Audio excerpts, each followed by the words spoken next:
आज हम बात करेंगे नए टॉपिक के बारे में। जो टॉपिक हमारे पास है वो टॉपिक है प्रॉफिट शेयरिंग या फिर बोनस प्लान। तो प्रॉफिट शेयरिंग या फिर बोनस प्लान एम्प्लॉइज बेनिफिट के अंदर क्या इंपॉर्टेंस होता है उसके बारे में आप डिस्कस करेंगे।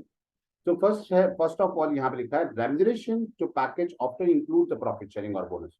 यानी कभी भी जब कंपनी में एम्प्लॉइज होता है तो एम्प्लॉइज को जो पैकेज दिया रहता है उसके अंदर वो प्रॉफिट शेयरिंग या फिर बोनस या फिर दोनों ऐड किए गए होते हैं। And subject to fulfilment of the certain pre condition, उसकी शर्तें होती है। अगर वो शर्तों अगर आप मान लेते हो तो आपके रेम्यूनरेशन पैकेज के अंदर वो चीज ऐड हो जाती है। So such plans can be take form of the incentives as a percentage of turnover। आपको incentives के तरफ पे दिया रहता है, जैसे कि आपके टर्नओवर का परसेंटेज दे दिया या फिर बोनस, या फिर आप बोनस का मतलब होता है there is percentage of profit। And payment may be the condition upon the employees continuing and to remain with the employer। यानी एम्प्लॉयर के साथ वो कितने लंबे अरसे तक रहता है उसके हिसाब से वो डिसाइड किया रहता है। The entities for the given period say for the 1 year, हम एज्यूम कर लेते हैं कि वो 1 year को, यानी एक जनरली 1 year का कॉन्ट्रैक्ट होता है। in absence of the payment can be evaluated in terms of percentage of profit। अगर कुछ भी नहीं मेंशन किया है तो प्रॉफिट के परसेंटेज के हिसाब से आपको दिया रहता है। And take care of an plan, और वो प्लान के हिसाब से the payment under which the selected at 5% of profit, 5% of profit के हिसाब से नॉर्मली होता है। And allowing to be the attrition that is staff turnover the employer, sorry, envisage that there will be the net outgo of 3.75%। यानी उसको adjust करके, यानी staff turnover का मतलब होता है या एट्रिएशन का मतलब होता है। एट्रिएशन का मतलब है रिटेंशन की नहीं होता, उसका अपोजिट होता है एट्रिएशन। यानी कि जो बंदा कंपनी छोड़ के चला जाता है साल के अंदर तो उसे स्टाफ टर्नओवर रेशियो कहता है। तो the employer and we stage that there will be the our net outflow of 3.75% of profit, यानी प्रॉफिट का 3.75% ही वो नॉर्मली कंपनी एम्प्लॉइज को दिया रहता है। Although the nomenclature of the plan is maybe indicate the profit sharing, यानी अगर उसका दूसरा एक नाम दिखा जाए तो उसे प्रॉफिट शेयरिंग या फिर बोनस भी कह सकते हैं। And this should not be taken into mean the distribution of profit to employees. का मतलब ये नहीं होता कि ये एम्प्लॉइज को प्रॉफिट शेयर दिया रहता है। So it's a one type of condition की इंसेंटिव्स की तरह दिया रहता है।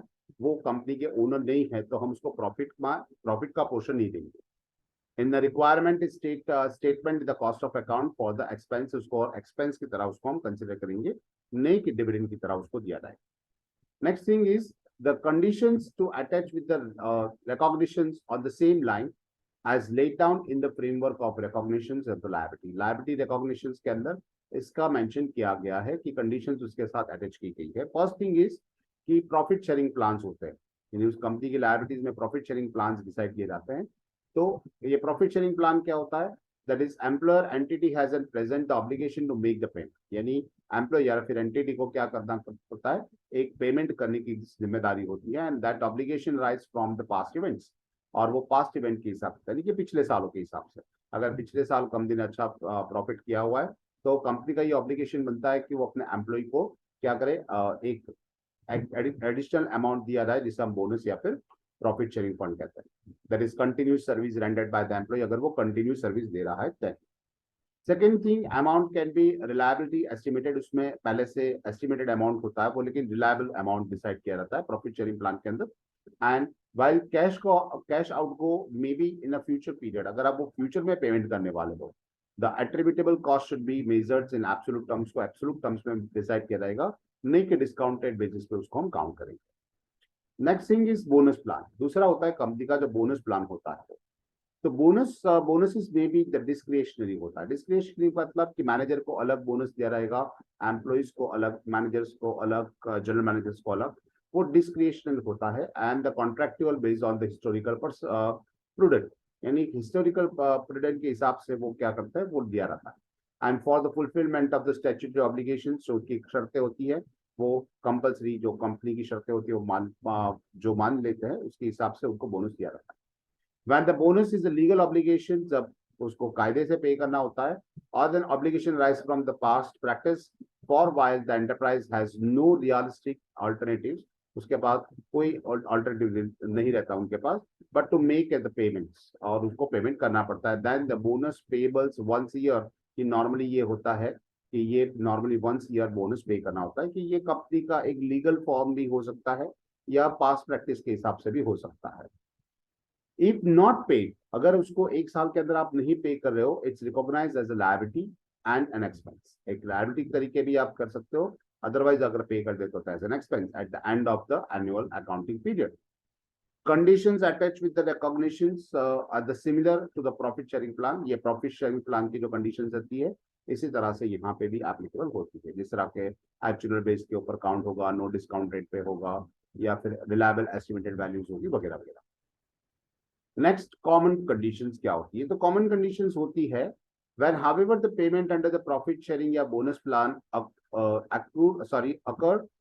accrued है, अगर बाकी है तो from after the 12 months from the end of the accounting period, यानी 12 महीने से ज्यादा टाइम हो गया है और वो पैसा पेमेंट करना बाकी है, and this are to be consider as a long term employees benefit. तो हम लॉन्ग टर्म एम्प्लॉयज बेनिफिट कह सकते हैं। ये था, ये हमारे पास 3 कंडीशंस थी। इसके हिसाब से हम थोड़े एग्जांपल्स देखते हैं। फर्स्ट एग्जांपल हम लेते हैं, a profit sharing plan required to be enterprise to pay specified proportions of its net profit for the year to the employee who serves throughout the year। यानी पूरे कंपनी में जितने लोगों ने पूरे साल जो काम किया है, तो ये प्रॉफिट शेयरिंग प्लान कंपनी का था कि उनको पेमेंट किया रहा है। If the no employees are leave during the year, किसी ने भी जॉब नहीं छोड़ा है, तो total profit sharing payment for the year will be 5% of net profit, तो 5% दिया जाएगा। The enterprise estimate that the sum of the staff may living during the year, यानी थोड़े बहुत बंदे जॉब छोड़ के चले भी जाएंगे, so therefore not entitlement of profit sharing and will be reduced to the payment of profit sharing plan from 5 to 4% of net profit। यानी कंपनी इसे सोच रही है कि थोड़े बंदे अगर छोड़ के चले जाएंगे तो 5% की जगह हम 4% उनको दे देंगे। तो ये था, इसका आंसर देख लेते हैं क्वेश्चन के answer. So the enterprise recognise as a liability to the expense of 4% of net profit. Company ने 4% के हिसाब से अपनी लायबिलिटी क्रिएट करनी पड़ेगी, and obligation under the profit sharing and bonus plan result from this employees के results के हिसाब से, and the service are not from the transaction with the enterprise owner, यानी अभी तक कोई ट्रांजेक्शन नहीं हुआ है कोई एंटरप्राइज ओनर के हिसाब से। Therefore, an enterprise recognizes the cost of profit sharing and bonus plan and not as a distributions of the net profit, but as an expense। उसको प्रॉफिट का डिस्ट्रीब्यूशन नहीं कहेंगे, एक एक्सपेंस कहेंगे, क्योंकि ये कॉन्ट्रेक्चुअल टर्म्स में आ जाता है प्रॉफिट शेयरिंग या फिर बोनस प्लान के हिसाब से। Next thing, if the profit sharing and the bonus plans are not due wholly within the 12 months after the end of the period, यानी पूरे का पूरा 12 महीने से अंदर अंदर, यानी उससे ज्यादा टाइम नहीं बनता है, in which the employees rendered the related service, those payments are other long term employees benefit। अगर 12 महीने से ज्यादा हो जाता है, ड्यू नहीं होता है, sorry, not due with in the 12 months, 12 महीने के अंदर वो पे करना नहीं बनता है, तो लॉन्ग टर्म में चला जाएगा। इसे कहते हैं long term employees benefit. In case of the enterprise allow unutilise employees benefit, जो अनयूटिलाइज है, अब तक यूटिलाइज नहीं किए गए, ऐसे एम्प्लॉयज बेनिफिट्स है, उसके बारे में बात करते हैं। जस्ट लाइक मेडिकल केयर है और लीव ट्रैवल कंसेशन है, इस टू बी कैरी फॉरवर्ड, उसको कैरी फॉरवर्ड किया जाता है।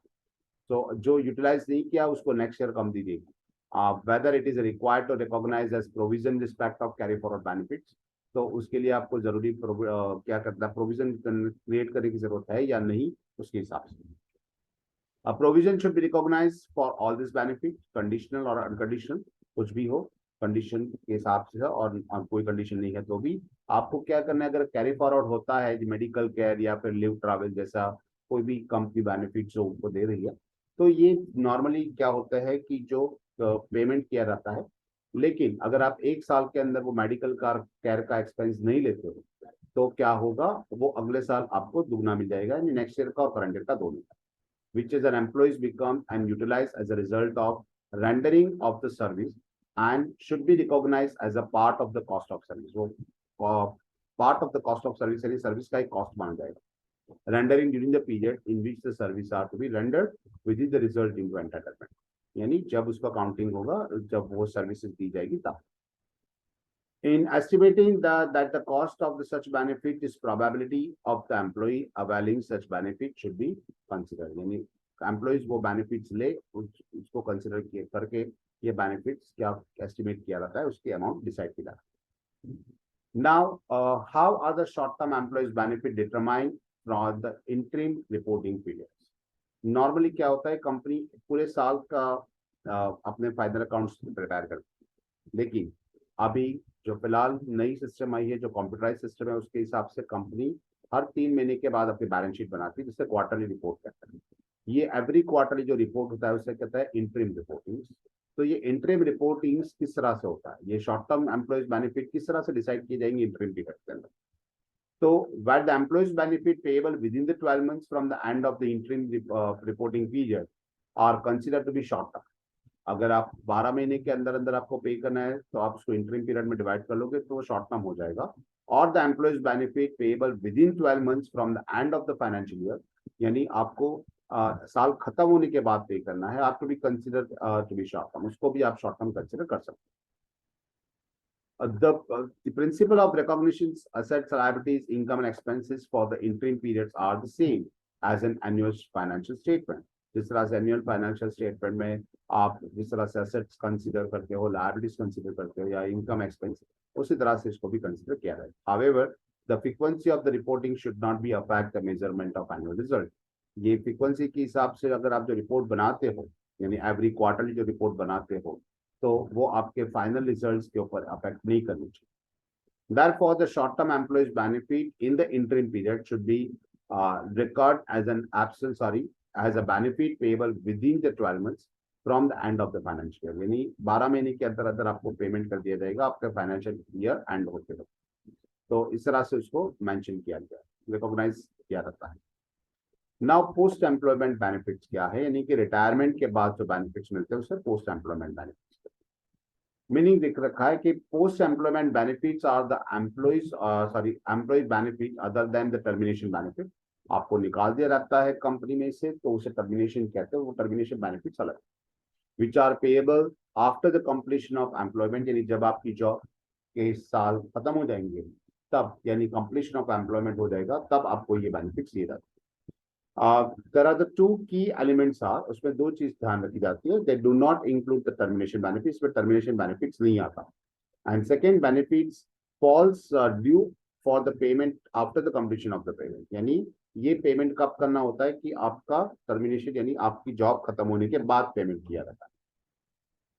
पोस्ट एम्प्लॉयमेंट बेनिफिट जिसे कहते हैं उसमें क्या क्या चीजें आती है। फर्स्ट होता है रिटायरमेंट बेनिफिट जैसा है ग्रेजुइटी या फिर पेंशन वगैरह, और अदर बेनिफिट्स होता है जैसा कि लाइफ इंश्योरेंस का पैसा या फिर मेडिकल केयर के लिए पैसा, ये पोस्ट एम्प्लॉयमेंट बेनिफिट्स में इंक्लूड होता है। Post employment benefit plans are to be classified as a defined contribution plan या डिफाइंड बेनिफिट प्लान के नाम से उसको जाना सकता है, कि जो पोस्ट एम्प्लॉयमेंट बेनिफिट्स ये रहते हैं। तो ऐसे बहुत सारे टॉपिक हम नेक्स्ट लेक्चर में भी डिस्कस करेंगे। अगर आपको हमारा वीडियो पसंद आता है तो आप उसे लाइक करिए, शेयर करिए अपने फ्रेंड्स के साथ, और हमारे चैनल को जरूर सब्सक्राइब करिए। Have a good day.